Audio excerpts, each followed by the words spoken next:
Imagine spending months saving up for rare, imported video games. Only for someone to scam you out of every single one. That's exactly what happened to me. But what he didn't know.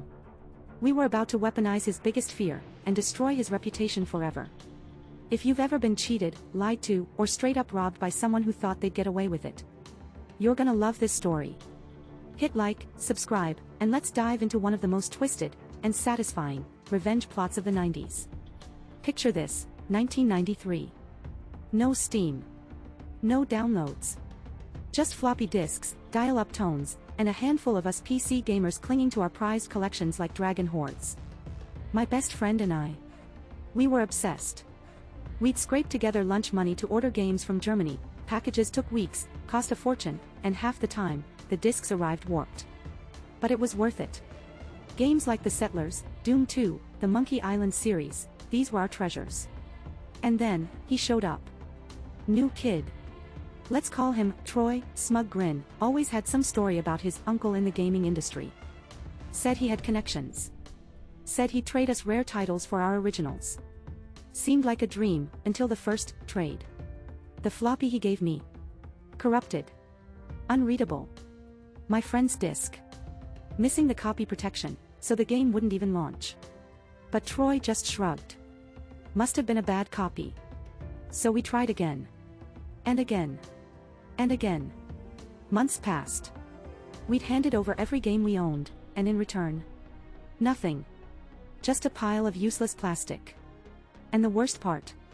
He'd return our discs scratched, sticky, like he'd eaten pizza off them. But every time we confronted him, that same smirk. Oops. Then came the final insult. I was wearing a Queen shirt, Freddie Mercury, my hero. Troy sneered, "Why you dressed like AFT asterisk?" His laugh was like nails on a chalkboard. And that's when it hit me, this wasn't just about games. This was war. See, Troy's family. Hardcore Catholic. Fire and brimstone, homosexuality is a sin, types. And thanks to a school AIDS awareness event, we had everything we needed, flyers. Condoms. And his name on a very special letter. We forged a letter from the AIDS Foundation. Typed it on my dad's inkjet, official logo, official envelope. Addressed to Mr. last name, so his dad would open it first. The letter. Pure gold. Dear Troy, thank you for your brave letter about your struggles with homosexuality. Enclosed are condoms, always practice safe sex. We stuffed it with every pamphlet and rubber we'd grabbed, and dropped it in the mail. 3 days later, chaos. Troy wasn't at school. Rumor was, his mom had sobbed at church. His dad had screamed so loud, the neighbors called the cops.